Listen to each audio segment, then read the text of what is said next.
7 News with Sharon Udella and Max Butcher. Good evening. Tread carefully or things could go horribly wrong. That's the warning to Queenslanders hoping for an escape out of lockdown. The Premier tonight refusing to entertain the idea of an early exit, insisting any such move could be deadly.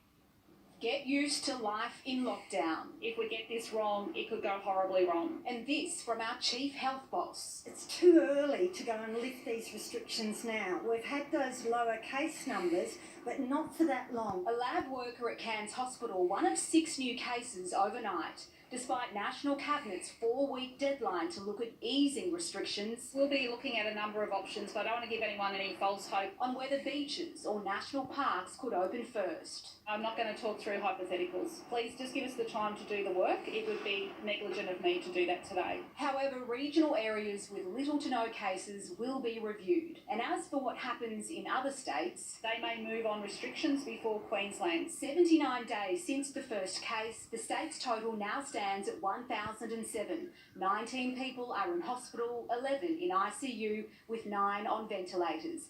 The Cairns Hospital lab worker is now in isolation and staff in quarantine. They are a known contact of another confirmed case, and so it is thought very unlikely that they contracted COVID-19 at work. There is no risk to any of the patients. 77,700 tests have been conducted in Queensland, more than 2,500 in the last 24 hours. We're doing more than half of the testing for the entire nation here in Queensland. Most of Queensland's cases have come in from overseas, but the number of cases from interstate is slowly on the rise. And if there's a spike, border closures could get even tougher. I'm pleased asking Queenslanders to stay with us on this course for the next month, and then we'll see where we go. Staying on course in a holding pattern.